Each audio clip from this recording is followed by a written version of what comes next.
Assalamualaikum warahmatullahi wabarakatuh.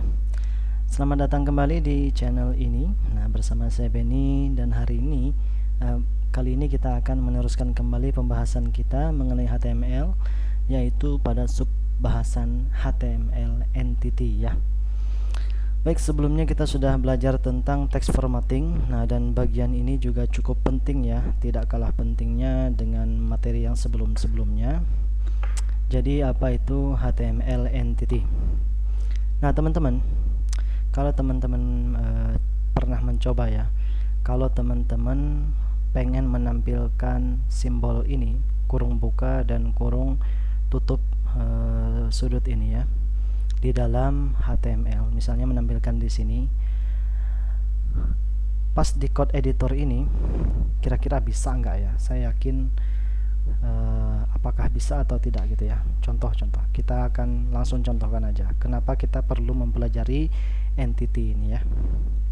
Oke, saya ini dulu, saya sesuaikan dulu codingnya, kemudian baru kita akan coba save ya.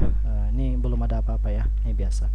Oke, kita akan menambahkan di sini, bagian sini ya, di bagian markup ini, tanda kurung buka dan kurung tutup di sini. Oke, kita cari apakah bisa ya. Kemudian taruh di sini, langsung menggunakan simbolnya, bisa nggak ya? Nah, di sini teman-teman, masalahnya adalah ada beberapa simbol nih ya, teman-teman perhatikan ya. Seharusnya tulisan ini, tulisan markup ini nih ditulis apa, sebelum markup itu ada simbol kurung buka, kemudian setelahnya ada kurung tutup gitu ya. Nah, tapi ketika kita run atau jalankan di browser, ternyata ada muncul pesan seperti berikut. The standard kan, kemudian language. Nah, markupnya jadi hilang, teman-teman. Harusnya kan tadi di sini ada, di sini tuh harusnya ada markup dan simbol tersebut ya, kurung buka dan kurung tutup. Nah, itu disebut sebagai HTML entity. Jadi simbol ini dan simbol ini itu dianggap sebagai entitas oleh HTML dan tidak bisa ditampilkan begitu saja ya. Karena khawatirnya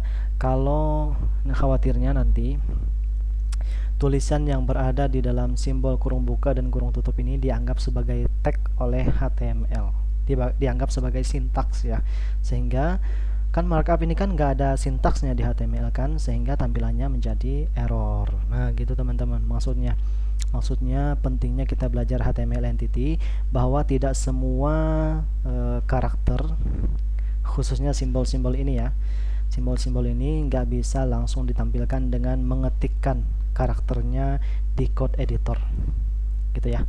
Nah, gimana kalau teman-teman pengen menuliskan karakter tersebut? Nah, teman-teman ya menggunakan yang namanya kode entitas atau entity code atau entity name ya.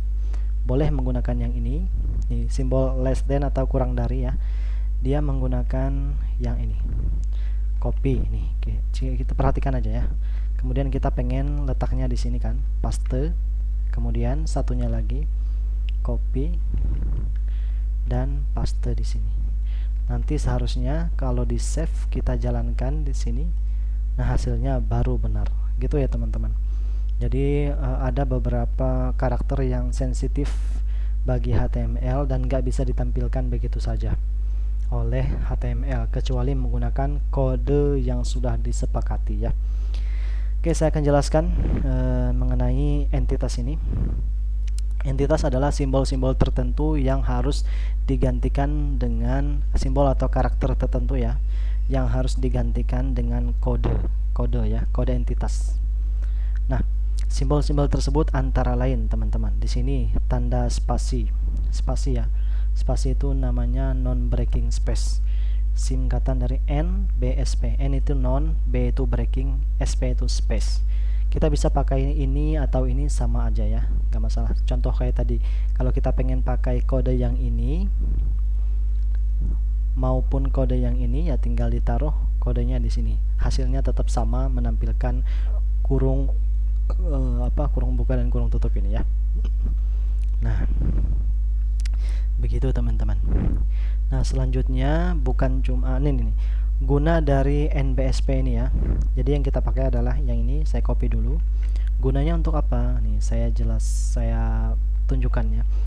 Gunanya adalah untuk menambahkan spasi. Ingat ya, di pembahasan sebelumnya bahwa berapapun spasi atau enter yang kita masukkan ke dalam teks itu nggak ada gunanya, akan tetap ditampilkan satu spasi atau satu enter, atau bahkan nggak ada enter sama sekali ya. Contoh di sini, it spasi spasi spasi, saya save, kemudian saya run di sini, tetap aja dia satu spasi. Nah, dalam suatu kondisi kita pengen menambahkan lebih dari satu spasi ya. Gimana caranya supaya browser menampilkan spasi-spasi tersebut? Nah, maka kita ganti spasi tersebut dengan entitas NBSP. Oke, NBSP seperti ini. Kita kasih spasi supaya lebih mudah dilihat. Spasi 3 kali, misalnya kita pengen ada spasi, Ctrl S atau save, kita run. Nah, dan di sini spasinya ditambahkan. Gitu ya caranya menambahkan spasi di dalam dokumen supaya browsernya menampilkan semua spasi tersebut. Kemudian karakter entitas selanjutnya adalah yang ini, kurang dari, LT itu singkatan dari less than, GT greater than, ampersand itu untuk simbol yang seperti ini. Nah, jadi kan kita menggunakan simbol ampersand duluan di sini ya. Gimana kalau kita pengen menampilkan ampersandnya sendiri? Nah, kita menggunakan simbol ini ya. Copy contoh di sini, save, kemudian paste, dan di sini terlihat ada ampersand di bagian akhir. Oke teman-teman, nggak perlu dihafal, tinggal akses halaman web ini aja ya supaya lebih mudahnya. Ini ada double quote, send, dan lain sebagainya. Dan contoh terakhir mungkin ya, pada entitas ini saya pengen kasih ini, copy, kemudian coba kita kasih BR, nanti hasilnya seperti apa. Dan di sini kita kasih marque ya. Oke, copy, write, paste, and copy by Benny RH, tutorial TV at Benny RH ya, 2020 marque. Oke, save, kemudian kita lihat.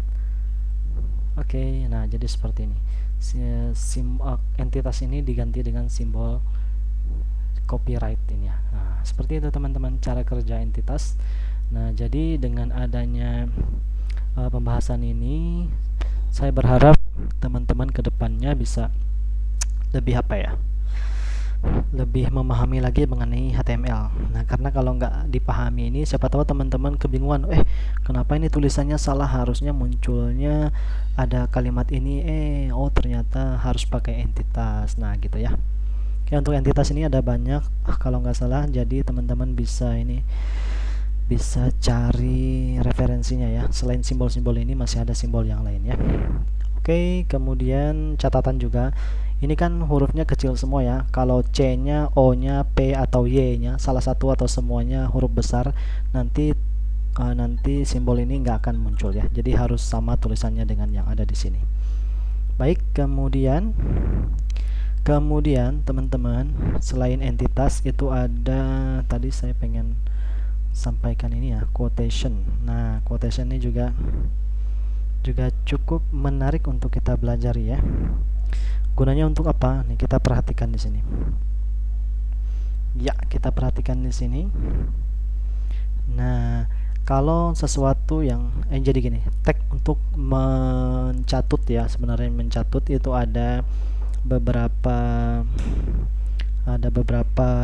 tag yang bisa kita gunakan.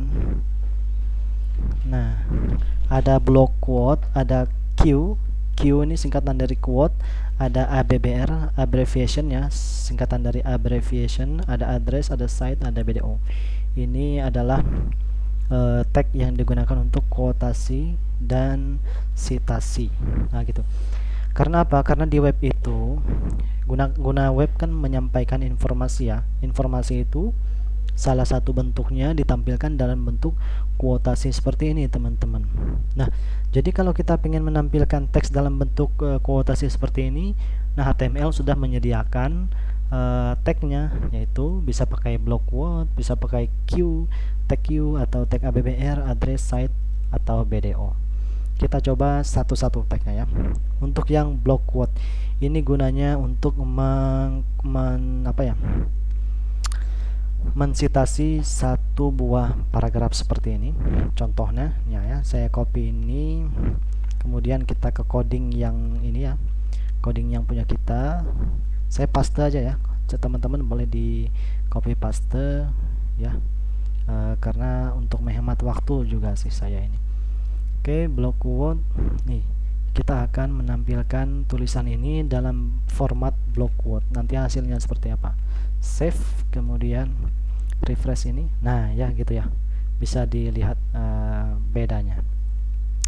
Kemudian untuk yang Q, Q ini saya ini aja deh, saya singkat aja. Penjelasannya nggak usah dicoba di coding ini ya, karena apa, di W3 School ini dia menyediakan editor online, menyediakan code editor online, jadi kita bisa rubah-rubah di sini. Ketika kita pencet run, nanti ini outputnya ya, ini coding, ini output. Nanti kalau codingnya kita rubah, outputnya juga berubah. Oke, tag Q ini untuk memunculkan ini tanda petik 2 di sini ya, tanda petik 2 di sini. Jadi tanda petik 2-nya otomatis muncul di antara tulisan yang diapit oleh tag Q pembuka dan tag Q penutup. Kenapa pakai Q? Kenapa nggak pakai entitas saja? Masalahnya kalau pakai entitas itu bisa jadi kita lupa kode entitasnya. Nah, jadi daripada jadi si HTML5 ini dia menyediakan tag untuk mencatut dengan menggunakan tag Q gitu ya. Boleh pakai entitas, boleh pakai tag Q ini, nggak masalah, sama-sama aja outputnya ya. Oke, kemudian untuk teks selanjutnya ABBR nih, teman-teman perhatikan. Nih, saya klik try editor ya. Ini saya close dulu. Nah, fungsinya apa? Fungsinya adalah ketika kursor ini yang bergerak-gerak ini namanya kursor ya. Nih, mouse yang saya menggerakkan sebuah penunjuk di monitor, dan ketika kursor ini saya arahkan ke atas tulisan ini, nah kan WHO ini berada di antara tag ABBR ya, saya arahkan ke bagian outputnya ini, maka akan muncul yang namanya tooltips atau title ya, tooltips atau title. Oke, ini buktikan aja deh, saya copy kemudian taruh di latihan kita, paste ya, kemudian saya save. Kita lihat latihan kita pasti muncul juga ya. Nah, teman-teman paham ya? Jadi fungsinya adalah untuk menampilkan tooltips. Ya, biasanya tuh digunakan untuk menampilkan penjelasan penjelasan dari singkatan, kepanjangan dari suatu singkatan ya. WHO artinya World Health Organization. Paham ya? Oke, kemudian tadi ABBR, cara menuliskannya tadi tag, kemudian di title. Nah, yang muncul tulisannya adalah yang ada di dalam di antara tanda petik ini ya, ini yang muncul. Kalau saya kasih nama saya misalnya Benny RH, maka nanti ketika saya arahkan mouse ke sini atau kursor ke sini, nanti munculnya Benny RH di tooltipsnya. Kemudian ada tag address, gunanya untuk apa? Nah, gunanya untuk menampilkan alamat ini sesuai dengan format penulisan alamat address ya. Oke, seperti itu.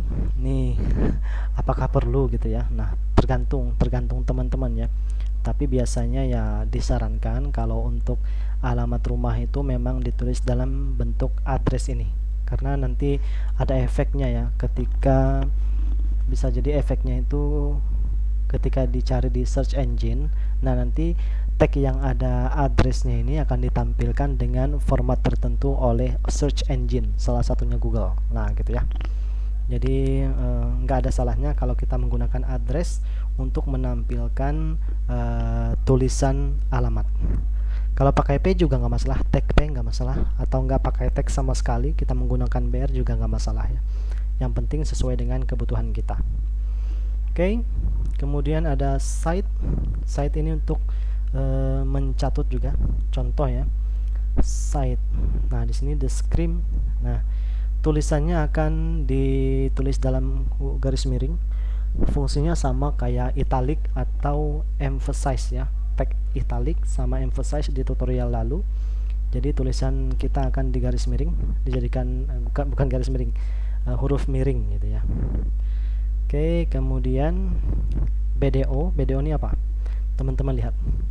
BDO. Nah, urutan penulisannya nih, RTL, right to left, kanan ke kiri. Artinya tulisan kita dibalik.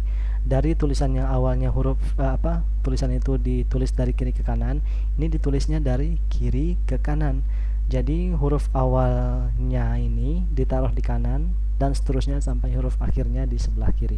Keren ya. Keren, dan ini ada fungsinya kok. Tapi kalau di kita memang nggak banyak gunainnya. Hanya saja kalau untuk keperluan tertentu, tag ini sangat cukup bermanfaat atau berguna ya. Ini untuk BDO. Cara pakainya tag BDO, kemudian dir ini singkatan dari direction atau direction. Gini ya, singkatan dari direction artinya arahnya itu right to left, artinya dari kanan ke kiri. Nah, paham ya, saya yakin paham. Kemudian kita ke sudah. Jadi untuk quotation and citation element ya sudah ya. Nah, maka saya kira dengan adanya pembahasan mengenai subbab pertama tadi entitas ya, entitas dan quotation citation element ini bisa menambah wawasan teman-teman sehingga kedepannya bisa bisa berguna di kemudian hari, gitu aja deh ya. Baik, kalau ada yang bingung silahkan dikasih pertanyaan di kolom komentar. Kemudian kurang lebihnya saya mohon dimaklumi. Akhir kata, sampai jumpa di tutorial berikutnya, yaitu tentang kita nanti akan belajar tentang ini nih, kita menampilkan gambar ya. Setelah gambar baru nanti link. Kita akan belajar tentang menampilkan gambar. Jadi simak tutorial berikutnya. Wassalamualaikum warahmatullahi wabarakatuh.